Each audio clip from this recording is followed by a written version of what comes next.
Welcome to the Money to the Masses podcast, putting you in control of your finances. One mic, two idiots, and, according to our latest figures, 3 listeners. Here are your hosts, Damien Fay and Andy Leaks. Before we start, Andy, I just wanted to say a quick thank you to our podcast sponsors, Money Farm. Now, Money Farm are the largest digital wealth manager in Europe, and they create portfolios of ETFs for their clients. They're incredibly cheap and ideal for somebody who's wanting to get into investing, and perhaps for more experienced investors who don't actually want to run their own money anymore.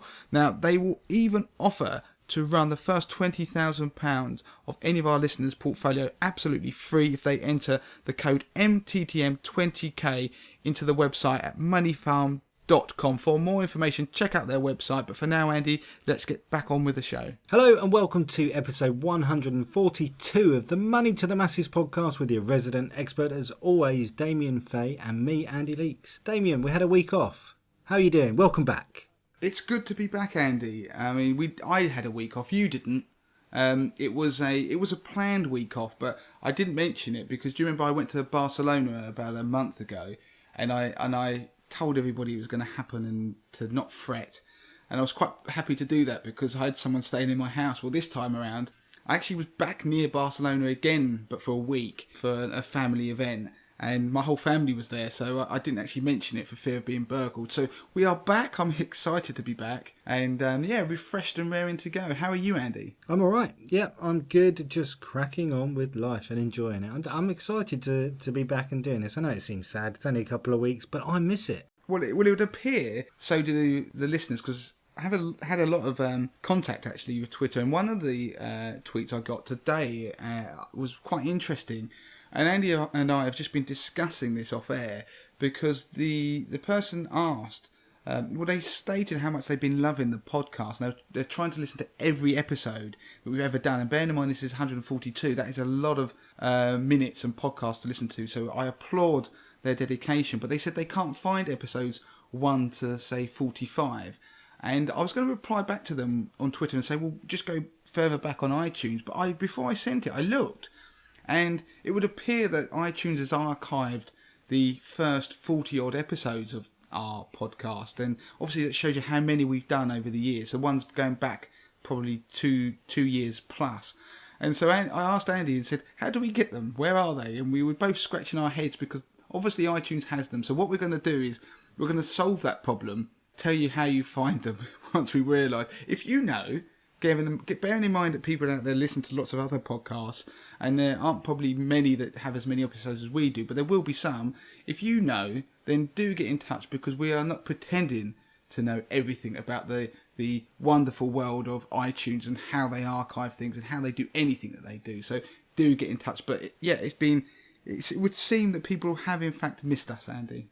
Good, yeah. I mean, we know that they're there because we use Libsyn, which are a very reputable site that host it, and we can gain access to that, and we can send out actually links to those feeds, and people can quite happily listen to them directly through those links. So there are ways around it, but iTunes really should be the where most people listen to the podcast, and you should be able to listen to those. So we will get on it and get a result on that one. What are we doing this week, money wise? I've got 3 things as usual. One of them is really interesting. It was something I had a conversation in the office actually about. Investing and about how to invest and when to invest, and not about when to buy and certain types of investment, but when you make fund switches, when you should do them, because there is a best time to do it in terms of time of day. And I suddenly realised that most people don't know this, and it's one of those things that you don't know unless somebody tells you. So what I'm doing, I want to go through and explain to people what I do, which will be very useful. The other one is about mortgages. If you're freelance, I had a good question regarding somebody who was going to become a freelancer and what the impact would be on them trying to get a mortgage, and the pros and cons of becoming a limited company rather than just a self-employed person. And the other one is to do with pension transfers. Now, there are lots of people who have pensions they might want to try and consolidate, and there's been an interesting piece of research that I want to pull apart and talk to you about, which highlights some of the realities if you want to try and consolidate your pensions, particularly from a logistical point of view about how long it takes. Before I launch into the first one, I have to apologise if I sound a bit echoey, because in a true nomad style, I'm not actually in my own house. I'm around a family member's house, actually. I'm just cat sitting tonight because I've got to let them in, and I'm in a different room. But I have to say, Andy, I'm looking at the cat. The other reason I mention it, because their cat is enormous. It's basically a cross with a Mancoon. I don't know if you've ever heard of that breed. It's the largest domestic cat breed. And this cat, it weighs 6 kilograms. And bearing in mind an average cat is about 3, that just shows you it's twice the size of a normal cat. And it is so big that it can stand on its hind legs and take things off the kitchen side. So it is enormous. So if it wants to, I've shut the door, but if it wants to come in, there is probably not a lot I can do about it. And as I sit here, the light in the hallway has just gone off. So I'm wondering if it's actually turned the light switch off itself. and I kid you not. So anyway, it is a beast. It's a lovely cat. The thing is, they're really incredibly friendly. But, I mean, having a cat that's twice the size of a normal cat try and sit on you is not very comfortable. Right, on to the fun stuff. Now, what happened, I had an email that came from an avid listener, and I thought I'd cover it on the podcast anyway, rather than write back to it. And it was somebody by the name of Andy. Good name. And it was talking about investing in funds and when to switch. And it was really about the transactional price that you have. So, to give people a quick summary, what tends to happen is there are 3 types of fund. Okay, we're not talking about investing in shares, we're talking about investing in funds, which most people do, so inside your pension or your ISA. Now, there are things called ETFs, exchange traded funds, which kind of work a lot like shares, the way they trade. There are investment trusts, which are, again, they trade in a similar way to shares, so you can actually know the price you're going to trade at. Now, the most popular and the one that is the structure that's used the most is something called a unit trust, or an open-ended investment contract, an OIC they call it. OIC, yeah, that's the term. And the OIC, or unit trust, it's been around for a hell of a long time, since we had investing in the mainstream, so going back probably to, we're talking 50, 60 years, that was the favoured structure before we had things that became mainstream like ETFs.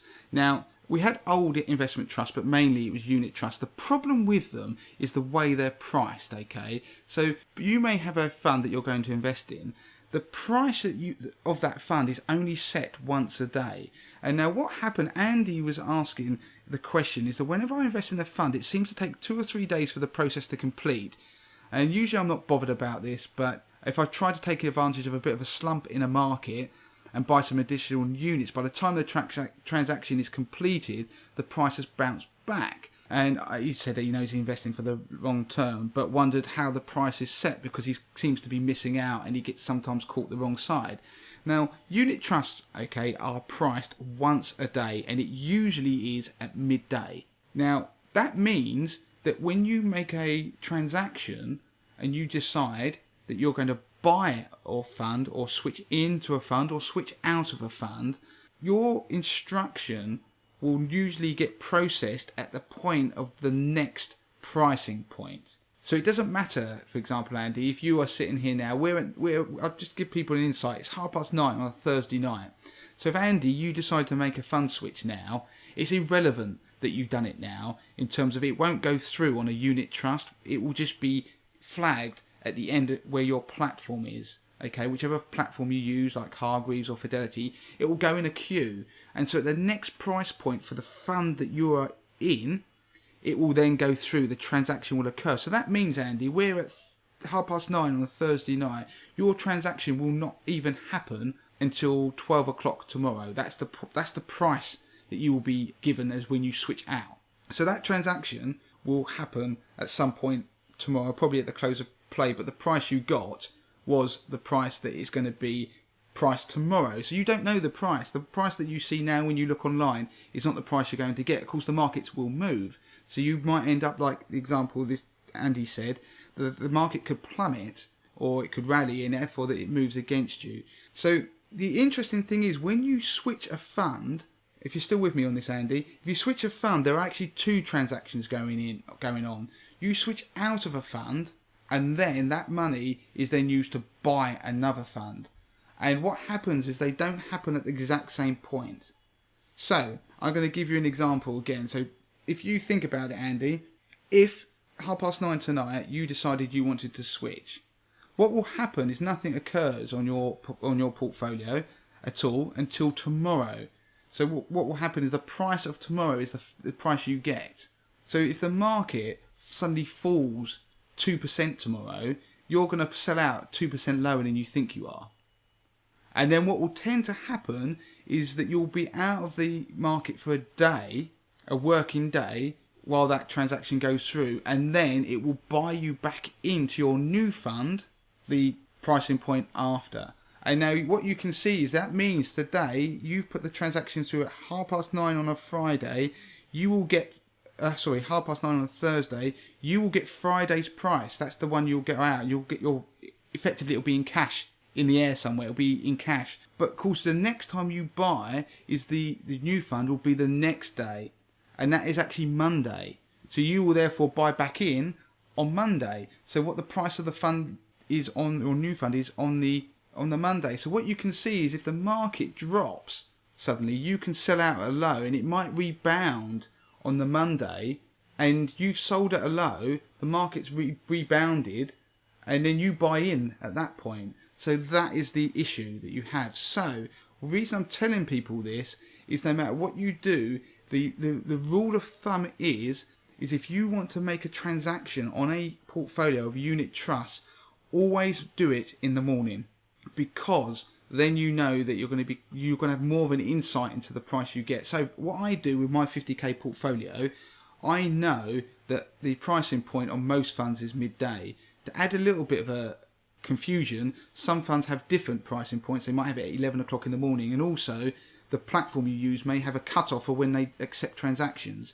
So I tend to go in at about 9 o'clock in the morning and I place my trade then. So I know that I'm going to get the price at the end of that day. So I will maybe go in on a Monday morning at 9 o'clock, place my trade.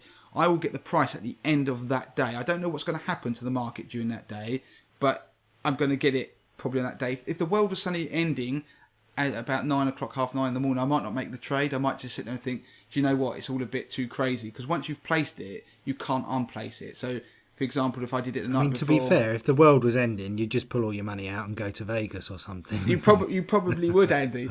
So if you do it at that 9:30 point, then what will happen is you're going to get sell out at the end of that day. You're going to probably have a bit of an inkling that might be a good day to go, because really what you would like is the market to go up on that day, because then you've had a bit of money, like extra bit of money. You sell out while you're doing the switch. It has a day out of the market, because that's the time it takes to transact. And then what happens is that you really want the market to plummet on the day you're out the market, because then you buy in cheaper, because then it'll probably rebound the day after. So I would sell on the Monday morning at 9. My transaction would sell out by the end of close of play, or probably on the Monday. It would be out the market on the Tuesday. Then on the Wednesday, it would buy back in. It's all automated, because when you say I want to switch from A to B, it does all those transactions. But you'll get back in on the Wednesday. So if I'd waited till an hour later, or say a couple of hours later, I wouldn't be back in the market till probably Thursday. And then the other thing to really muddy the waters is that sometimes if funds are based in other countries, or they buy assets in other countries, the timing, the pricing time can be slightly out. So it can actually mean you're out the market for more than a day. You're probably out the market for up to 2 days or something like that. It can be longer.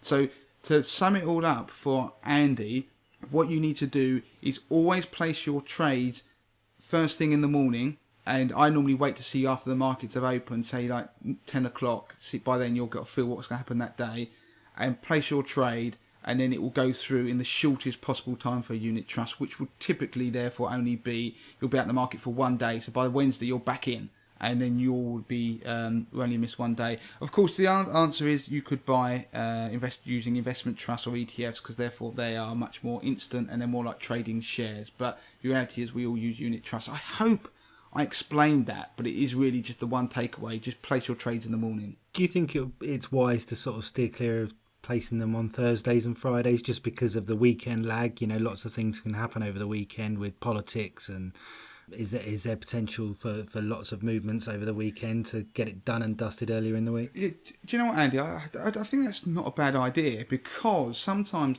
there are points where politicians wait until markets have closed. And now there have been examples in the past where huge events, for example, in political, that have been done over a weekend because they know the markets can't react. And so it could be that if there's a run on a bank, or they actually... Do you know what I mean? There's been events in the past where they know that the banks are closed and the trading's closed because it gives 2 days for them to try and mitigate any issues. I'm talking about governments and things like that. So it probably is... If you're going to do it on a Friday afternoon, so you're going to do it at 1 o'clock on a Friday, don't bother. Wait until Monday morning, because you've got 2 days of news. If Donald Trump decides he's going to set off a nuclear weapon, you probably don't want to be doing too much, because the more volatile markets are, the more likely they're to move against you. So you want to try and pick a period where there is less volatility. So what I also tend to do, this is another tip, if I know there are things that are going to happen, maybe an interest rate decision, or there's some big event with central banks going on, or political event ahead of the general election, I deliberately put all my trades that I was going to do, or if I was amending my portfolio, early on in that week, as early as I could, to try and get them through. Because if I did it on the Monday afternoon, it was not going to go through until, say, the Thursday, and there's a potential that you could get caught out. You want to be in the market when it's all going a bit wonky. You don't want to be out of it when it's all volatile, because it's likely it could move against you. So I think it's a good idea. I don't tend to place trades on a Friday afternoon. I certainly don't do it on a Saturday or Sunday. Unless I don't really care. I'm definitely... Do you mean if it's just a like-for-like fund switch, then I'm not so bothered. But if it's a real wholesale change... And the other thing is, I tend... If you're really worried about this stuff, don't switch all your portfolio at once. You could try and stagger the switches, so you do part of it. So you might get a third of your portfolio at a time that's out of the market, because then you are going to average out any moves for or against you. And also you could therefore stop partway through. You go, actually, I'm not going to do the next trade. But there's always that element of unit trust. It's why they're not perfect, is that you've always got that issue that you... When I make a trade on my portfolio, I do look at the market and think, please don't move too much, please don't move too much. Or if it suddenly goes in my favour, then happy days. You can make 1% on your portfolio by just luck. But reality is, those things even themselves out. Don't I remember you getting quite lucky with China a couple of years ago, where... you'd like to say it was absolute skill, but I think you got a bit lucky with being in or out of the market or moving stuff across. Is that right, or am I making it up? Are you just saying I'm lucky? No. I tell you there what, was one particular one. I remember you owning up to being quite... Yeah, there was one with China. There was just fortunate that I was coming out and the markets moved. No. I was going in. I bought it into China, and the day I bought in, the market jumped to something ridiculous, like in the space of 2 days, about 8%. And I would like to pretend that was just pure genius, but it wasn't. It was luck. Because the decision to go in, it wasn't, but the way the market moved, I caught all the upside, and that is just the way it goes. But equally, I did one time, I missed out on the best day of the market for about 5 years, a couple of years back. We've had better ones since then, and I did a trade. There's no reason to suspect it was going to happen, and the day I was out of the market when my portfolio moved, the market jumped about 2% across the board, and I lost that. I didn't have it, and that almost sent me back a little bit for a period. So again, it's one of the reasons why I try and not move the whole lot at once, because if you only move part of it, if the market moves up rapidly, you'll get most of that. So I think that's enough on that one, because I don't want to drag it out. But simple rule: mornings. Be a morning person. Good. Pensions next. Now, on the pension front, this was just a very interesting piece. There's a company out there called Pension Bee, and what they do is, we all have these pension pots. Well, we all don't, but lots of people have pension pots littered around where they've had different jobs. So you move from job to job, and you may have had a couple of thousand put into a pension because your employer contributed or you did, and people forget them, and they move around, and over time, they have lots of these. Now, the problem is that people need to somehow review all of this stuff and pull it together. That's the ideal scenario. Of course, there's a potential in the future they might be able to just cash them in when they're older and they're 55. But if you're going to try and have some form of sensible retirement planning, you might need to consolidate these things where possible. The problem is financial advisors charge a lot of money for it, and they're only interested if there's a high amount of money in there. There's a lot of money in the pot, so they can charge you a nice fee. But PensionBee is a company that do it online. It's non-advised, and what they do is they allow you to consolidate your pensions into a very a sort of a low-cost tracker product. I've actually reviewed them online. If you're interested, it's called PensionBee, and go on Money to the Masses. I actually reviewed them a couple of months back. And the premise of what they do is that they consolidate these things for you. They find your pensions. If you don't even know, they'll go and actually look for them and trace the pensions that you've got. And they can say, do you want them all consolidated? And you go, yes. And they go fab dabby dozy and put them into a pot, into a low-cost tracker. And they don't charge you for that explicitly, but they take a small fee, obviously, for managing it. And it's actually not bad value. They don't do final salary stuff, obviously, because you need to get advice for that. So if you've got a final salary pension, they're no good. The reason I mention them is because they then carried out a piece of research, which is, of course, slightly self-serving, is that their issue for them is that they want people to be able to switch pensions and consolidate them. You know, like when you have switching bank accounts. There was a period where it was very difficult to move bank accounts, and then the rules were changed and the government got involved and they made it easy so you could do it in 7 working days. The pension world doesn't have that. So to move a pension pot should be really, really, really simple, but it isn't. And so they do some research called the Robin Hood Index, i.e. Robin Hood, that they're stealing your money, and do it as a bit of a PR exercise to go out there and sort of name and shame providers into helping people. What happens is the prevention providers either charge exit fees, which is rarer these days, to stop people moving their pensions away, and therefore for the likes of PensionBee, whose whole business is trying to consolidate your pensions for you, well, they can't do that if there's exit fees, because they will tell you, well, it's no good reason to pay an exit fee. Or these companies drag their heels so much that the transfers take so long that people don't bother. And so they name and shame them in a piece of research they call the Robin Hood Index. And I just wanted to quickly run through it, just because one of the things that people are put off of trying to consolidate their pensions, or just look at them, even with an IFA, not just with the likes of services like this PensionBee, is that they think, oh, it takes forever. Now, the good news is that the transfer delay, so the time it takes from you to say, I want to transfer, to actually moving across, in the best case scenario is actually only 12 days, which is far better than I remember from years gone by when I used to be involved in doing lots of pension transfers and doing some of the administration of it. I had cases that took 6 months. And so you imagine that, to go from somebody saying, I want to move over here, from here to a pension that's much better, that's got better choices, and these companies drag their heels. And that's because a lot of it was paper-based. Now, there are some of them out there that are still very much paper-based. There are companies who are like Aegon, a very big company. There are others called Capita, some people might know. They are still, they refuse to adopt electronic transfer, so you better move money backwards and forwards, and they like paperwork because it causes delays and therefore puts people off. Now, PensionBee reckon it's cost people, well, cost consumers over, well, looking at this number here, that is looking out pretty much like 1 billion, it's just over £1 billion in the total cost of the delays of these transfers. So the positive I want to take out of it, the PR piece is all negative, to say all these basically horrid companies dragging their heels, we've got to do something about it, they lobby government. But 12 days I didn't think was too bad. There are many companies out there. The worst case scenarios are some of the ones I've mentioned that take a hell of a long time. There are Capita in particular seem to specialise in taking on average 35 days. Some of the others, Aegon, like I say, they are 38. Some of the best ones are things like Abbey Life, they do quite well.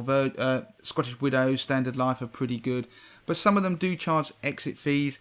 Abbey Life charge exit fees, Friends Life, Phoenix Life, and Reassure. Very few others do. I'll just throw those out there. It's nothing. It's just for people if they recognise some of this stuff. But I just find that talking about some of the findings, the high-level findings on there, they found there were some 10% exit fees that some people were charging, which is absolutely horrendous. The highest they found was 70%. I don't know how you can have a 70% exit fee, but that was the effective cost. 70%? Yeah, for somebody, that was the effective cost of the fee.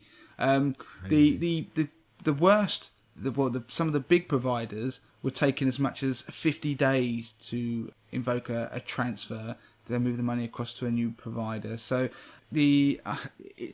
the point of this piece is that moving your pension isn't easy. It should be getting easier because there's a lot of things that are coming through and a lot of lobbying that's going on. But if you are going to do a pension transfer, then make sure you get an expectation from the provider, whether it's Pension B, whether it's your IFA, of how long it will take and the possible impact on your pension. Before we move on, Andy, I just wanted to quickly mention 80/20 Investor. Now, 80/20 Investor is my DIY investment service. Do go and check it out. I empower and teach people how to invest their own money. The service provides data-driven fund tables. The data is driven by my own unique 80/20 Investor algorithm, which I created. You also get stop-loss alerts, you get research articles and insight, you get market commentaries, monthly commentaries, and DIY investment lessons, but you also get access to my £50,000 portfolio, which is a portfolio of my own money, which I run live on the site for members to see, and it shows people how I use the service to maximise my returns. And in the first 2 years of doing so, I turned £50,000 into £59,500, which is a 19% return, beating investment managers, professional fund managers, financial advisors, investment banks, passive trackers and the market. So everybody can have a free 30-day trial of 80/20 Investor, and you can claim that by going to moneytothemasses.com and going and clicking on the 80/20 Investor hyperlink at the top of the page. So go and try the service. Let me know what you think of it, and I know from the feedback that you're going to love it. But for now, on with the show.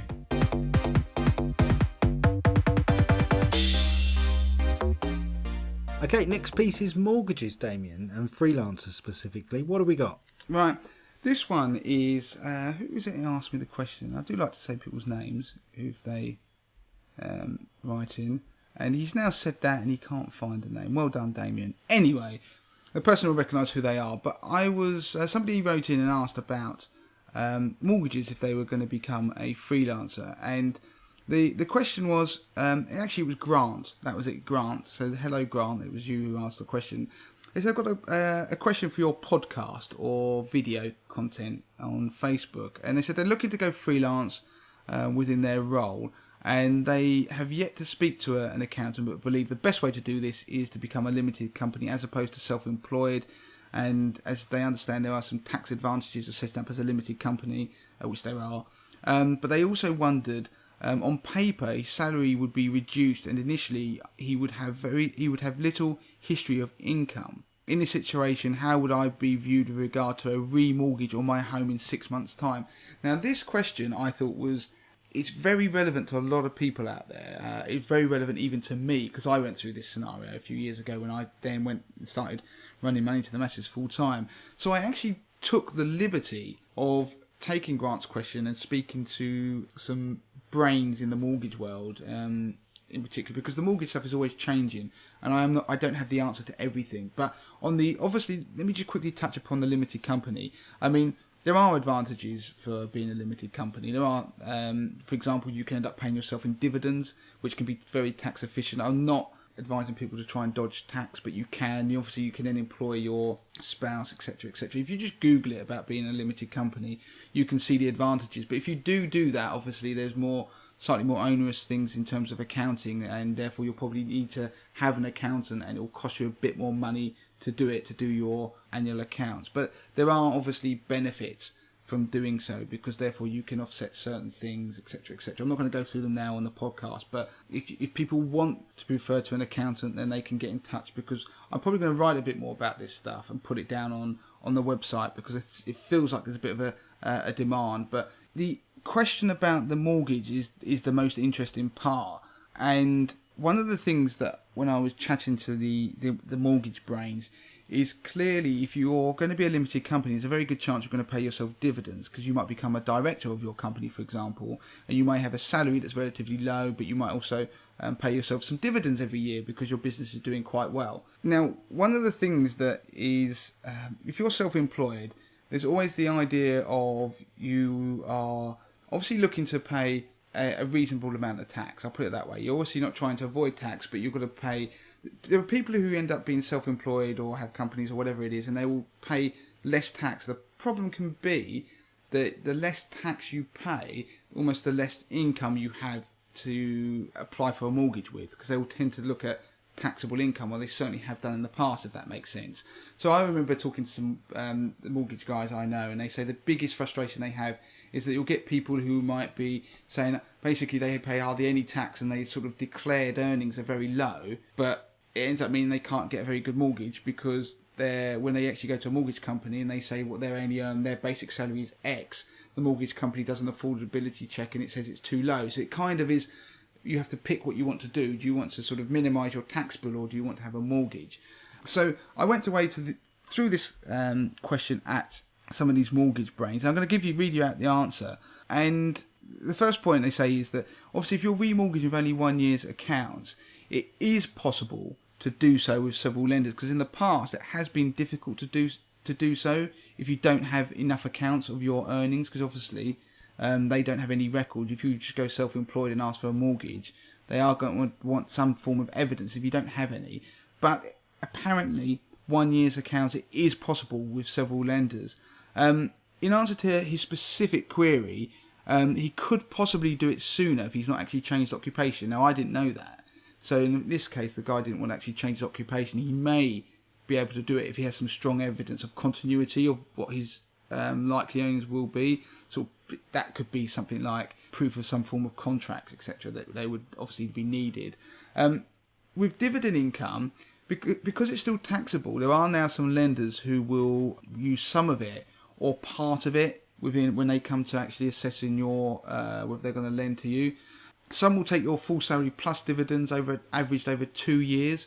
So there's a possibility there. Others will just take the latest year. So it varies quite a bit. The point is with mortgages, certainly in this scenario, people are often put off and think, oh, do you know what? I can't do this because of the conventional wisdoms about it. But lenders are always pushing boundaries, and there'll probably be someone out there who will do it. It may mean you don't necessarily get the best rates. And of course, what I would say to people is, and this goes for me personally, I would always get a mortgage broker, one that you trust. If you don't know one, then you can find one via Money to the Masses.